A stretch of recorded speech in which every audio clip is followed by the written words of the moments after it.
ああ、使わせてもらうぜ。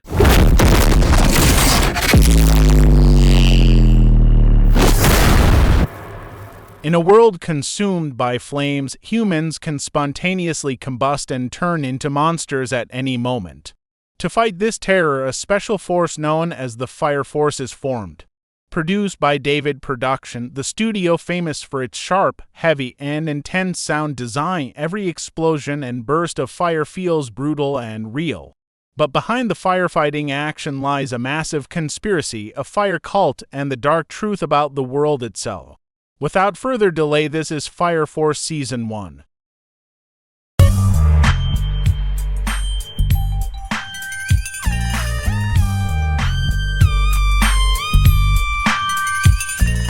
At the beginning of the story, we're introduced to a terrifying phenomenon called spontaneous human combustion, humans suddenly igniting due to extreme internal heat in this universe.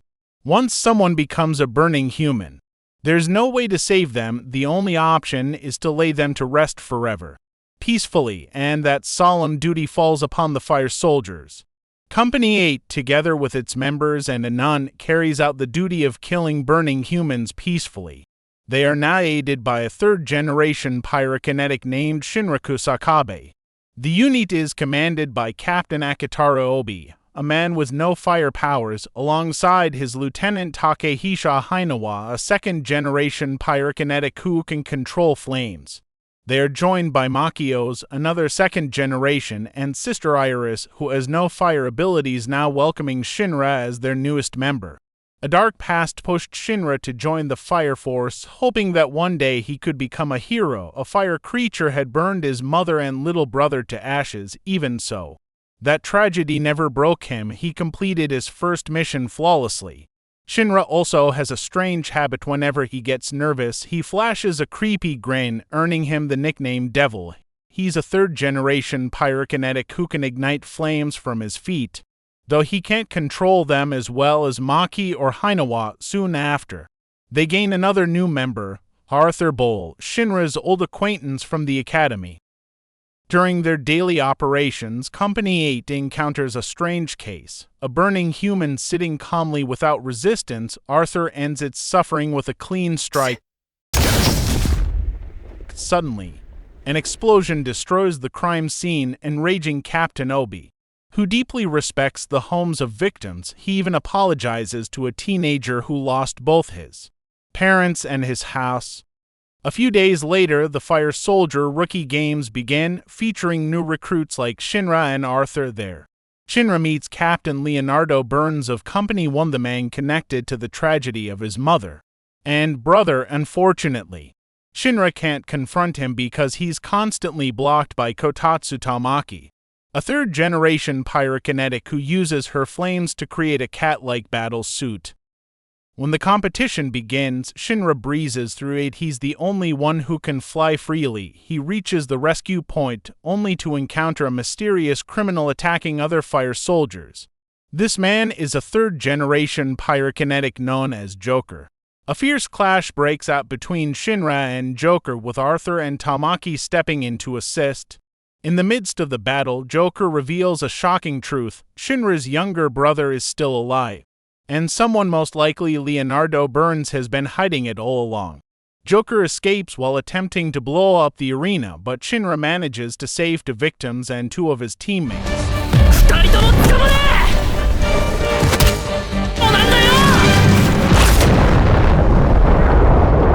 In the end, Shinra receives praise from Burns, yet his suspicions grow stronger because of Joker's words. That night, Shinra speaks with Obi.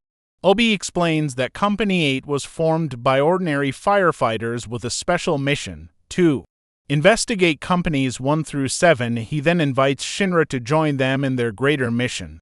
Before the next major incident, Shinra and Arthur handle a simple daily mission, rescuing a dog stuck in a tree. Turns out it's not a dog at all, but a mascot doll placed there as a protest against the Special Fire Force's poor reputation. After that, Shinra and Arthur rush to a new combustion case. This time, the burning human still has consciousness and was once a member of the Special Fire Force. Shinra becomes crucial here, being the only one fast enough to chase him down. But just as Shinra is about to catch him, Company 5 arrives, led by Princess Hibana, third-generation pyrokinetic who creates deadly flower-shaped flames. Company 5 operates under the Hajime Corporation, a group heavily involved in research. At this point, there was a clash between Company 5, who wanted to study the burning human, and Company 8, who wanted to put them to rest peacefully. Captain Obi, keeping a cool head, allowed Company 5 to take the burning human and chose to avoid further conflict. Back at headquarters, we finally get an explanation of Hinawa's unique ability. His power is actually pretty micro-level. He can control the speed of bullets, slowing them down or speeding them up. That means every firearm he uses can either be insanely deadly or surprisingly safe. Meanwhile, without anyone noticing, Iris slips away from the base to meet Hibana, who turns out to be her sister from the same church where they grew up. Iris confronts her, saying she can't accept the way Hibana treats burning humans like lab rats. Of course, Hibana pushes back and even uses Iris as bait. This sets the stage for Shinra and the rest of Company 8 to step in. Hinawa and Maki team up to take down 3 special soldiers. Meanwhile, Shinra faces off against Hibana, and Arthur goes up against a manipulated Infernals. Long story short, Arthur, who's honestly kind of a goof, still manages to win easily because he's secretly super op, wielding plasma flames through his sword. Hinawa and Maki also come out on top thanks to their teamwork and battle experience that leaves Shinra still locked in combat with Hibana. At first, the fight looks completely one-sided, since Hibana's ability lets her generate intense heat that weakens her opponent's blood vessels. But this time, thanks to his training with Captain Obi, Shinra only feels a slight dizziness. Hibana's power can't extinguish the flames in his legs, and Shinra ultimately claims victory. Not with fire, but with a Muhammad Ali-style punch straight to Hibana's face. After this incident, instead of becoming enemies, Hibana actually falls for Shinra. She decides to work with him to uncover the dark secrets behind the Hajime Corporation and Company 1, which are rumored to be involved in creating artificial infernals. To dig deeper, both units send their rookies to infiltrate a special training program designed to sharpen new recruits. The participants include Shinra, Arthur, a new recruit from Company 5 named Kishiri Toru with explosive balloon powers, Maki, and a rookie from Company 2 named Nodo Takeru, better known throughout the story as Juggernaut, with his projectile fire bullets. Captain Burns himself commands 3 loyal lieutenants, Lee Foyne, Kareem Flam, and Rekka Hoshimiya. Not long after the meeting begins, Shinra confidently proposes a sparring match, which Burns surprisingly accepts. Here we learn about Kareem's unique ability. He can convert fire into sound and then transform it into ice, a technique called thermoacoustics. Meanwhile, when Shinra and Arthur fight against Burns, Arthur's Excalibur sword, which can cut through steel, doesn't even leave a scratch. Shinra's finishing move is also easily countered. The sparring ends and the real training is set to begin. On their next mission, Shinra and Arthur discover civilians being deliberately turned into infernals by a mysterious lieutenant. This figure uses bottles containing insects that instantly transform people into fire creatures, known in Japanese as Homorabito. While chasing the culprit, Shinra is shocked to find Rekka and Kareem at the same location. He calms Arthur down, reminding him not to act recklessly. After that mission, Shinra and Arthur investigate the lieutenant's quarters, where they discover fire insects. Just as suspected, at the same time, Kareem enters and admits that he also suspects Rekka. And it's true. Rekka orders Tamaki to gather children to be turned into infernals. His goal is to find kids connected to the Adala burst, the pure flame originating from the Adala realm, believed powerful enough to turn Earth into a second sun. Rekka even beats Tamaki mercilessly. Luckily, Shinra arrives just in time, delivering a fiery kick straight to Rekka's face. Shinra's twisted grin makes him look more like a devil than the hero he dreams of becoming.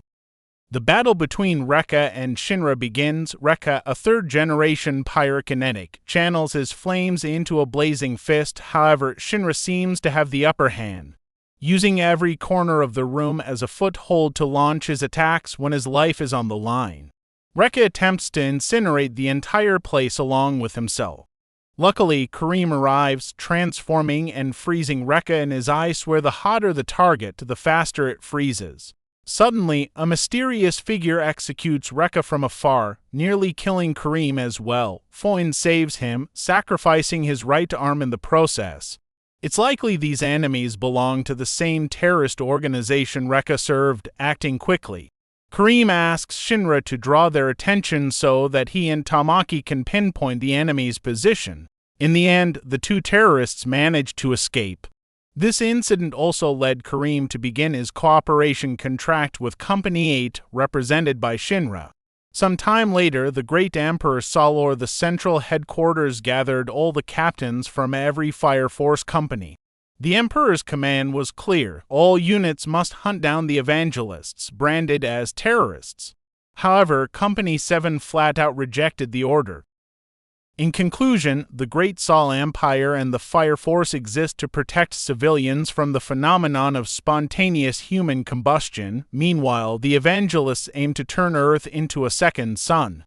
Following several incidents, Kareem orders Tamaki to join Company 8's investigation as part of their collaboration. Captain B stands out as unique. He has no pyrokinetic powers, since he was originally just a regular firefighter. He first formed his company together with Hinawa, a former soldier of the Empire. On another occasion, Shinra discusses the possibility that his younger brother is still alive based on information from Joker. He believes the claim is true, and his friends strongly support him in this hope.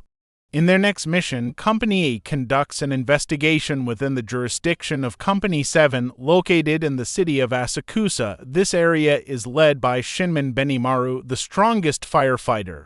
Known as the Destroyer King of Asakusa, during the mission, Benimaru allows Company 8 to operate freely thanks to the support of his vice-captain, Sagamiya Conro.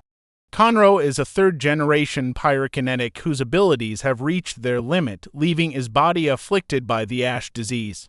At one point, Conro steps in to break up a brief clash between Company 8 and Benimaru. Initially, Benimaru misunderstood Company 8, believing they intended to turn Asakusa's citizens into infernals. In reality, this was a scheme orchestrated by the Evangelists, who sought to sow conflict between Company 7 and Company 8. Honestly, watching this fight feels heartbreaking, since he has no pyrokinetic powers, yet he shows remarkable intelligence and determination against the strongest captain of all divisions. Setting that aside, chaos erupts once again in Asakusa as infernals appear en masse. Shattering the peace of the citizens, Company 8 quickly steps in to neutralize the infernals. Hinawa and Tamaki manage to take one down, while Shinra and Arthur encounter two of the Evangelists, forcing one of them to consume an insect of flame. Meanwhile, Benimaru delivers a speech commanding the citizens of Asakusa to fight among themselves, as an intruder lurks in their midst. He also orders his fire soldiers to handle the infernal outbreak, while he joins Shinra in battling the Evangelists, one of whom transforms into a horned infernal. The fight is completely one-sided. Even though this infernal is horned and powerful, Benimaru's strength is on a whole different level compared to ordinary soldiers, refusing to give up. One of the Evangelists, known as Arrow, fires her bow in an attempt to bring Benimaru down, but Shinra, using all his strength, intercepts the attack, allowing Benimaru to finish the battle in epic fashion.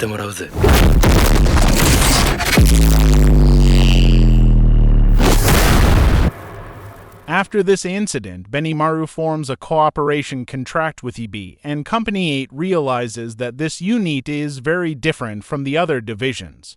Their alliance is officially sealed with rice wine shared between the two captains. Company 8 then returns to their headquarters, bringing back new information. Horned infernals also originate from insects of flame.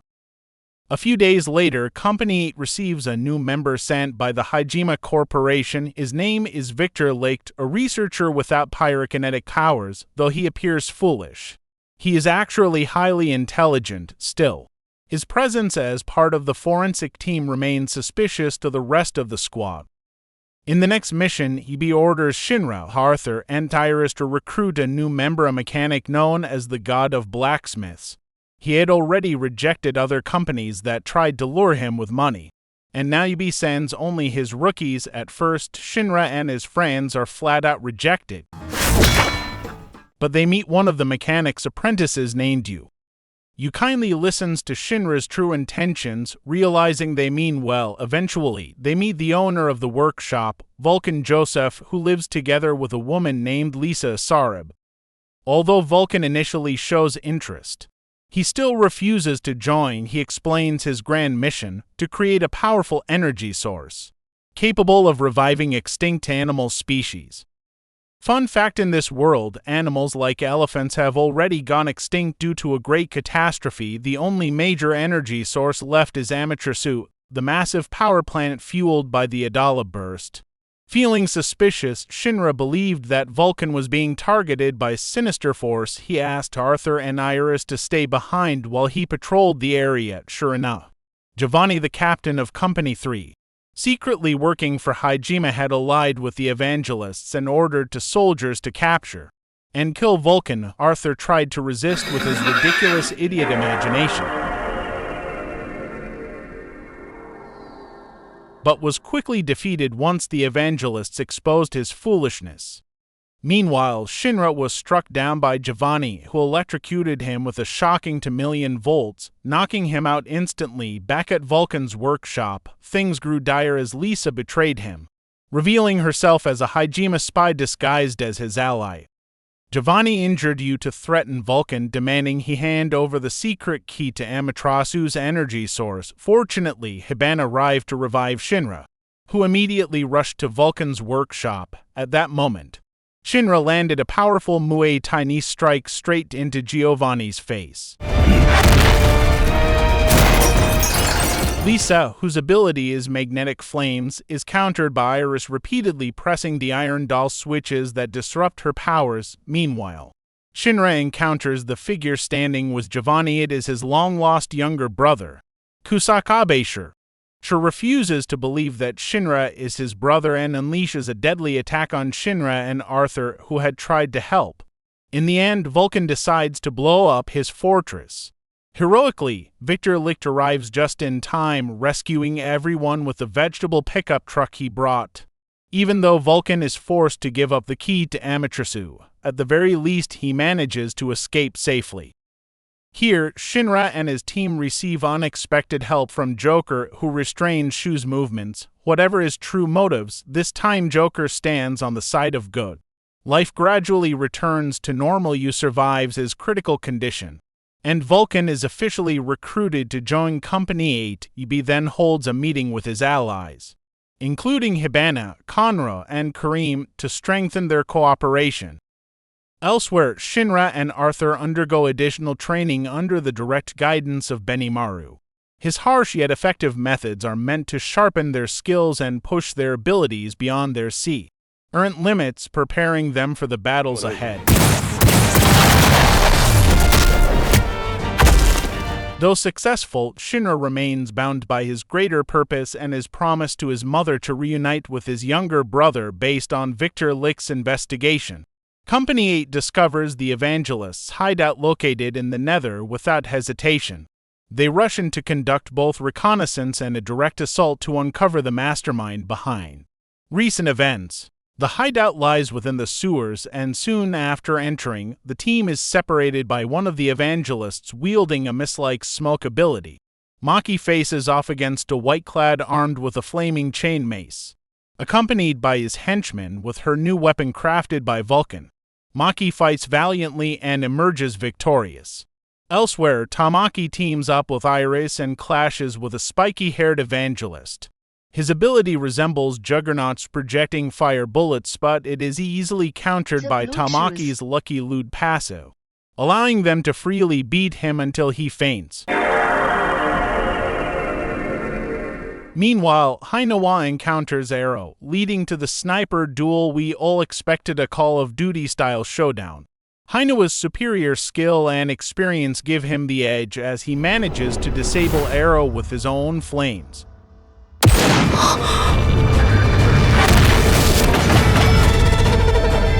Unfortunately, two white-clad members arrive to finish off the exhausted Hinawa. Luckily, Arthur appears. His unlimited idiocy illusion power turns the tide, enabling him to defeat the evangelists and save Hinawa.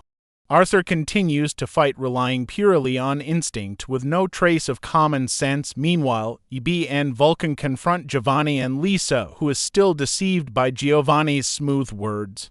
As we know, Giovanni is nothing more than a machine. With his real body hidden far away, Lisa's magnetic flame ability is countered by Ibi using fire-extinguishing bombs. At the same time, Vulcan manages to land and attack on Giovanni, allowing Ibi to finish the battle in John Cena style and ultimately recruit Lisa as a new member of Company 8. And his name is John Cena!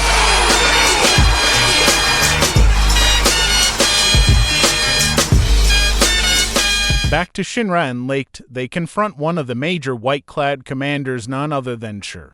Shur is a third-generation pyrokinetic and the third pillar, wielding an Adala burst with the ability Severed Universe, a power that cuts off thermal energy around him, making the world appear frozen in time. This ability proves extremely troublesome for Shinra, as he must face his own younger brother in a one-on-one battle.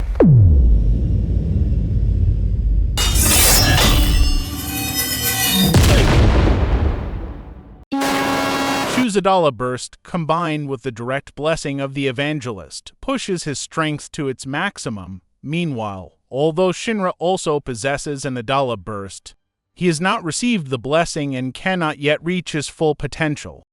However, Shinra discovers another path through the Adala link connecting him to Shur. He indirectly taps into Adala and the evangelist's influence. This resonance allows Shinra to break his limits, resist the overwhelming pull of the Adala link, and continue fighting his brother without hesitation. In this battle, Shinra finally manages to awaken his brother Shu's memories of the past, though Shu remains disoriented and confused. It turns out all of this was orchestrated by one of the evangelist's followers, Haumia, who wields electric flames capable of sending waves directly into the nervous system. Her power can disrupt thoughts, emotions, and even alter facial expressions, just as she did to manipulate Shu's past. This revelation sets the stage for Season 2 of the anime. Under Haumia's influence, Shu is driven to draw his sword against Shinra. Luckily, Arthur shows up to save the day. He's the only one Haumia can't control, simply because there's no brain to manipulate. At the same time, the rest of Company 8 arrives just in time to support Shinra. Seeing the tide turn, the remaining evangelists decide to retreat, collapsing the underground base as they escape. After all, the evangelists' main goal was to bring Shinra and Shur together as pillars. After the incident, Shinra is rushed to Company 6, the medical specialists led by Huang Kaiko. Over time, she successfully treats Shinra's injuries once recovered. The first person to meet him is Captain Burns of Company 1. Burns proposes a deal. He will reveal the truth about Shinra's past if Shinra can land a hit on him with his newfound strength. Shinra succeeds and learns a shocking fact. His mother was transformed into a horned infernal, and she may still be alive. Another fact reveals that the Evangelist's organization had been established long before the incident Shinra experienced 12 years ago. It's very possible they were the true masterminds behind Shinra's dark past. This moment serves as the post-credits scene for Season 1, teasing what's to come. In the next season, we'll uncover who's really behind it all, even the reason why animals went extinct. The story will continue with an investigation into Company 4's captain, who is under suspicion, as well as the mysterious Hajime Industries. To be continued. What an amazing anime's mix of visuals, sound, and epic storytelling can truly leave anyone in awe. The only part that felt off for me was Tamaki's Lucky Lewd gag. Honestly, it comes across as unnecessary fan service and not funny at all. Anyway, that's it for today's video. Thanks so much for watching all the way through. Don't forget to like, comment, and subscribe. So, what anime should we cover next?